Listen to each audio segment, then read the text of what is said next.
So গত লেসনে আমরা শিখেছিলাম কোনো কিছু করার দরকার বা কোনো কিছু করার দরকার ছিল। সো আজকের লেসন থেকে আমরা শিখতে পারবো কোনো কিছু করার দরকার নেই বা কোনো কিছু করার দরকার ছিল না।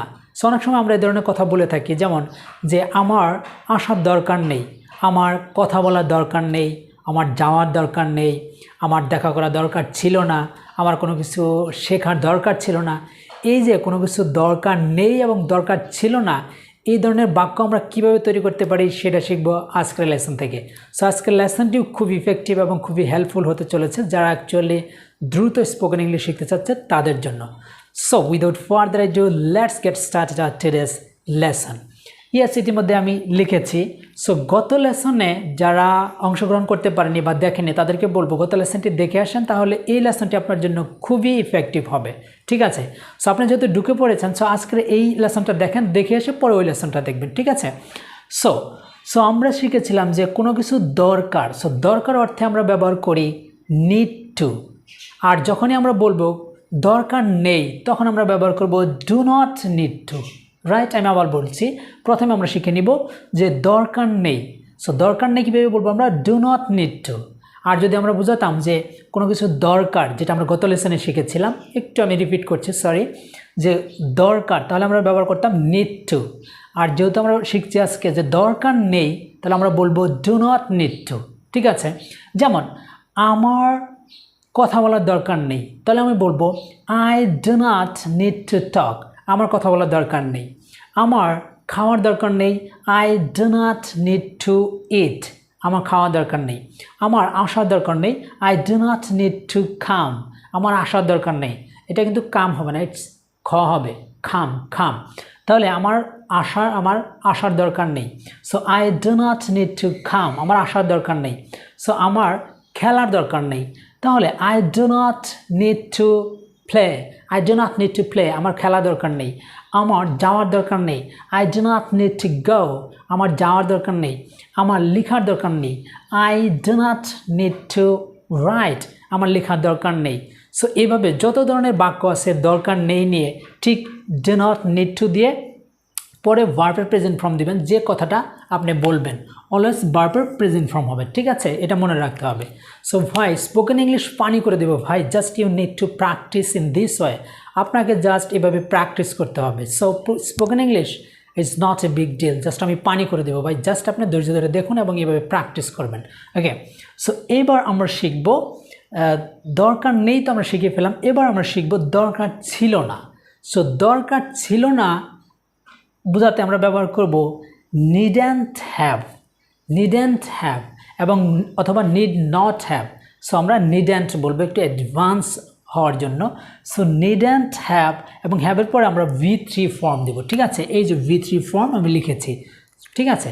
তাহলে হয়ে যাবে কি দরকার ছিল না। আর দরকার ছিল অর্থে আমরা ব্যবহার করেছিলাম গতকালকে যেটা নিড হ্যাভ। আর আমরা দরকার ছিল না বোঝাচ্ছি অতীতে কোনো কিছু দরকার ছিল না, এই জন্য হবে নিডন্ট হ্যাভ। যেমন আমার শেখা দরকার ছিল না, তাহলে কীভাবে বলবো? I নিডন্ট have learned. লার্ন হবে না, লার্নড হবে। ঠিক আছে? আমার শেখা দরকার ছিল না, আই নিডন্ট হ্যাভ লার্ন। আমার শেখা দরকার ছিল না। সো আমার খাওয়া দরকার ছিল না, আই নিডন্ট হ্যাভ ইটেন। আমার খাওয়া দরকার ছিল না। আমার আসা দরকার ছিল না, আই নিডন্ট হ্যাভ কাম। আমার আসা দরকার ছিল না, আই নিডন্ট হ্যাভ কাম। আমার আসা দরকার ছিল না। আমার খেলা দরকার ছিল না, আই নিডন্ট হ্যাভ প্লেড। আমার খেলা দরকার ছিল না, আই নিডন্ট হ্যাভ প্লেড। আমার খেলা দরকার ছিল না। আমার যাওয়া দরকার ছিল না, আই নিডন্ট হ্যাভ গান। আমার যাওয়া দরকার ছিল না, আই নিডন্ট হ্যাভ গান। আমার যাওয়া দরকার ছিল না, আই নিডন্ট হ্যাভ গান। আমার যাওয়া দরকার ছিল না। আমার লেখা দরকার ছিল না, I নিডন্ট have eaten. I নিডন্ট have written. আমার লেখা দরকার ছিল না। জাস্ট এইভাবে আমি যেভাবে দ্রুত প্র্যাকটিস করছি ঠিক এভাবে বলবেন, তাহলে হবে কি আপনার মুখের জড়তাটা কেটে যাবে।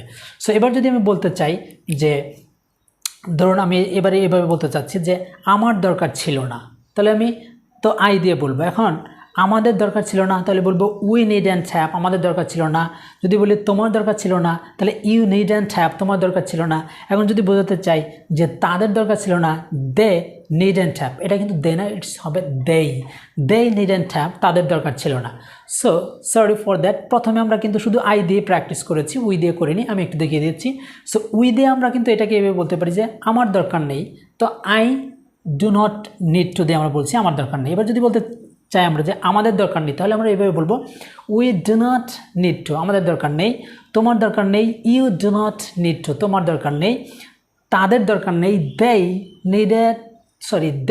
ডু নট নিড টু, তাদের দরকার নেই। ঠিক আছে, এখন এগুলো দিয়ে প্রত্যেকটি বাক্য করে ফেলবেন। যেমন এইভাবে we do not need to talk, আমাদের কথা বলার দরকার নেই। We do not need to eat, আমাদের খাওয়ার দরকার নেই। ঠিক অনুরূপভাবে এভাবে ইউ দেই দিয়ে প্র্যাকটিস করবেন। ঠিক আছে, সো এবার আমরা চলে আসি আবারও এই দরকার ছিল না অর্থে। সো আমরা আই দিয়ে প্র্যাকটিস করে ফেলেছি, আর আমি তো দেখিয়ে দিলাম উই ইউ দেই দিয়ে কীভাবে প্র্যাকটিস করবেন। সো আমি একটু দেখিয়ে দিচ্ছি, জাস্ট রিপিট করবেন আমার সাথে। আমাদের দরকার ছিল না, উই নিডন্ট হ্যাভ লার্নড, আমাদের দরকার ছিল না। আমাদের খাওয়া দরকার ছিল না, উই নিডন্ট হ্যাভ ইটেন, আমাদের খাওয়া দরকার ছিল না। আমাদের আসা দরকার ছিল না, উই নিডন্ট হ্যাভ কাম, আমাদের আসা দরকার ছিল না। আমাদের খেলা দরকার ছিল না, উই নিডন্ট হ্যাভ প্লেট, আমাদের খেলার দরকার ছিল না। এবার আমি ইউ দিয়ে একটু দেখিয়ে দিচ্ছি যে তোমার শেখার দরকার ছিল না, ইউ নিডন্ট হ্যাভ লার্নড, তোমার শেখার দরকার ছিল না। তোমার খাওয়ার দরকার ছিল না, ইউ নিডন্ট হ্যাভ ইটেন, তোমার খাওয়া দরকার ছিল না। ইউ নিডন্ট হ্যাভ কাম, তোমার আসা দরকার ছিল না। ইউ নিডন্ট হ্যাভ প্লেড, তোমার খেলা দরকার ছিল না। ইউ নিডন্ট হ্যাভ গান, তোমার যাওয়া দরকার ছিল না। ইউ নিডন্ট হ্যাভ রিটেন, তোমার লেখা দরকার ছিল না। সো ইউ দিয়ে হয়ে গেল। এবার দেই দিয়ে আমরা কীভাবে বলতে পারি যে দে নিডন্ট হ্যাভ লার্নড, তাদের শেখা দরকার ছিল না, তাদের খাওয়া দরকার ছিল না। দে নিডন্ট হ্যাভ ইটেন, তাদের খাওয়া দরকার ছিল না, তাদের আসাও দরকার ছিল না। দে নিডন্ট হ্যাভ কাম, তাদের আসা দরকার ছিল না। সো এখন যদি বলতে চাই তাদের খেলা দরকার ছিল না, দে নিডন্ট হ্যাভ প্লেড, তাদের খেলা দরকার ছিল না।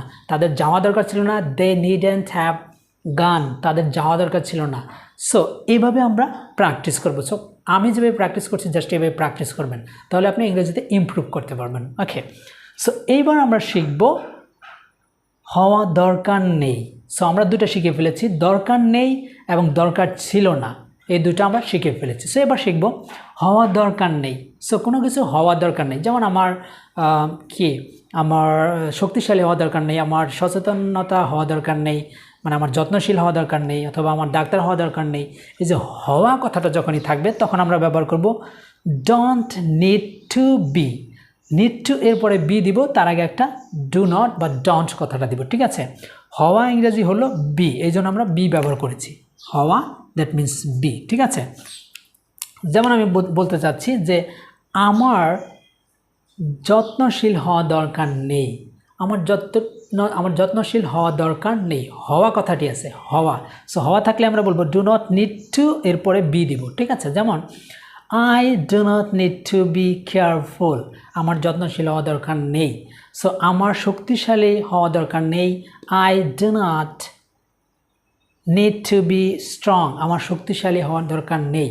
সো আমার ধৈর্যশীল হওয়ার দরকার নেই, তাহলে আমরা বলবো I do not need to be patient, আমার ধৈর্যশীল হওয়ার দরকার নেই। আচ্ছা, যদিও এগুলো আমরা শিখছি নেগেটিভ পারপাসে বা এই ভিডিও লেসনটি করছি সেই পারপাসে, কিন্তু অ্যাকচুয়ালি আমাদের তো যত্নশীল বা শক্তিশালী বা ধৈর্যশীল হওয়া উচিত। ঠিক আছে না? আবার এটা আপনারা একবারে আপনাদের ব্রেনে নিয়েন না, এটা আমরা জাস্ট শেখানোর পারপাসে, লেসনটি তৈরি করার পারপাসে আমি এইভাবে লিখেছি। ঠিক আছে, যে কেয়ারফুল, তারপরে স্ট্রং, পেশেন্ট, কিন্তু অ্যাকচুয়ালি আমাদের হওয়া দরকার। বাট কীভাবে আপনারা নেগেটিভ করবেন জাস্ট আমি পথটা দেখিয়ে দিচ্ছি, তখন আপনার যে কোনো ধরনের বাক্যর সাথে আপনি কিন্তু এটা ব্যবহার করতে পারবেন। ওকে, তাহলে I don't need to be honest, আমার সৎ হওয়া দরকার নেই। সৎ কোনোদিন মানুষ হতে চায় না, বাট এই ভিডিওর লেসনটি তৈরি করার পারপাসে আমরা বলছি যে I do not need to be honest, আমার সৎ হওয়া দরকার নেই, আমার ডাক্তার হওয়া দরকার নেই। এটা হতে পারে যে আমার ডাক্তার হওয়া দরকার নেই, I do not need to be doctor, আমার ডক্টর হওয়া দরকার নেই। এখন আমরা বলতে পারি যে আমাদের হওয়ার দরকার নেই, তাহলে আমরা বলবো we don't need to be, আমাদের দরকার নেই। তোমার দরকার নেই, you don't need to be, তোমার দরকার নেই। সো তাদের দরকার নেই, they don't need to be, তাদের দরকার নেই। সো এখন যদি আমি বলতে চাই যে আমাদের শক্তিশালী হওয়ার দরকার নেই, তাহলে বলবো we don't need to be strong, আমাদের শক্তিশালী হওয়ার দরকার নেই। এখন যদি বলতে চাই যে তোমাদের ডাক্তার হওয়ার দরকার নেই, তাহলে আমরা বলবো you don't need to be a doctor, তোমার ডাক্তার হওয়ার দরকার নেই। ঠিক আছে, সো আমার সাথে জাস্ট রিপিট করুন, এভাবে বলুন যে তোমার যত্নশীল হওয়া দরকার নেই, তাহলে you don't need to be careful, তোমার যত্নশীল হওয়া দরকার নেই। তোমার শক্তিশালী হওয়া দরকার নেই, you don't need to be strong, তোমার শক্তিশালী হওয়া দরকার নেই। তোমার ধৈর্যশীল হওয়া দরকার নেই, you don't need to be patient, তোমার ধৈর্যশীল হওয়া দরকার নেই। সো এভাবে দ্রুত বলবেন, তাহলে আপনার ইমপ্রুভমেন্টটা আপনি নিজেই দেখতে পারবেন। সো এই তিনটি শেষ। এবার আমরা শিখব নর্মাল কোনো কিছু দরকার নেই বোঝাতে আমরা কি ব্যবহার করব। নর্মাল কোনো কিছু সাপোজ দরকার নেই, সো নর্মাল কোনো কিছু দরকার বোঝাতে আমরা ব্যবহার করতাম নিড, আর এখন নর্মাল কোনো কিছু আমার দরকার নেই তখন আমরা ব্যবহার করব ডোন্ট নিড। ঠিক আছে, যেমন আমি বলতে চাচ্ছি যে আমার বইটি দরকার নেই। ঠিক আছে, আমার বই দরকার নেই, তাহলে আমি বলতে পারি আই ডোন্ট নিড আ বুক, আমার বই দরকার নেই। অথবা আমি বলতে পারি আমার বইটি দরকার নেই, I don't need the book, আমার বইটি দরকার নেই। আর যখন বলছি এ বুক, না নর্মালি বইটি দরকার নেই, আমার বই দরকার নেই, আর দা দিলে হবে বইটি দরকার নেই। ঠিক আছে, এবার আমি বলতে চাচ্ছি যে আমার গাড়ি দরকার নেই, আই ডোন্ট নিড আ কার, আমার গাড়ি দরকার নেই। এখন বলতে চাচ্ছি আমার তোমার সাহায্যের দরকার নেই, I don't need your help, আমার তোমার সাহায্যের দরকার নেই। আমার তোমার কলমের দরকার নেই, আমার তোমার বইয়ের দরকার নেই। এটাই বলতে পারি যে আমার তোমার বইয়ের দরকার নেই, I don't need your book, তোমার বই আমার দরকার নেই, তোমার কলম আমার দরকার নেই, তোমার হেল্প আমার দরকার নেই বলতে পারি। সো এবার যদি আমরা বলতে চাই যে আমাদের কোনো কিছু দরকার নেই, মানে আমার দরকার নেই বোঝাতে কোনো কিছুটা আমি এক্সট্রা যোগ করেছি, জাস্ট আপনি বলবেন যে কোনো কিছু দরকার নেই, নর্মাল কোনো কিছু দরকার, যেমন বই, তোমার সাহায্য, তোমার কলম, তোমার গাড়ি ইত্যাদি। ঠিক আছে, তোমার ল্যাপটপ, তোমার কম্পিউটার ইত্যাদি ইত্যাদি, তোমার টেবিল ইত্যাদি বলতে পারি। সো আমাদের দরকার নেই, তাহলে বলবো উই ডোন্ট নিড, আমাদের দরকার নেই। তোমার দরকার নেই, ইউ ডোন্ট নিড, তোমার দরকার নেই। তাদের দরকার নেই, দে ডোন্ট নিড, তাদের দরকার নেই। যেমন আমি বলতে চাচ্ছি আমাদের বইটি দরকার নেই, তাহলে বলতে পারি we don't need the book, আমাদের বইটি দরকার নেই। আর যদি এ দেয় তাহলে হবে বইটি দরকার নেই, আমাদের বই দরকার নেই। উই ডোন্ট নিড আ বুক, আমাদের বই দরকার নেই। আমাদের তোমার সাহায্যের দরকার নেই, we don't need your help, আমার তোমাদের সাহায্যের দরকার নেই। ঠিক আছে, সো এভাবে ইউ দে দিয়ে প্রত্যেকটি দিয়ে প্র্যাকটিস করবেন। সো প্র্যাকটিস করলেই কিন্তু আপনার উপকারে আসবে, আদারওয়াইজ এই যে আমি লেসন করাচ্ছি আপনি দেখে যাচ্ছেন, শুনতে ভালো লাগছে, এতটুকুই শেষ। আপনার ইমপ্রুভমেন্টটা কী হবে, 0 বা 0তেই থেকে যাবে। জাস্ট এভাবে প্র্যাকটিস করবেন, দেখবেন আপনার ইমপ্রুভমেন্টটা অবশ্যই হয়েছে। স্পোকেন ইংলিশের স্বপ্নটা আপনার আর স্বপ্ন থাকবে না, বাস্তবে রূপান্তর হয়ে যাবে। সো আজকের এই লেসনটি এ পর্যন্তই, দেখা হবে নতুন লেসন নিয়ে। আমরা চেষ্টা করব এই নিড টু এর প্যাসিভ ফর্ম নিয়ে কীভাবে বাক্য তৈরি করতে হয় সেটা নিয়ে লেসন করব। So that's all about for today and I will come up with a new lesson very soon. Thank you, take care, আল্লাহ হাফেজ।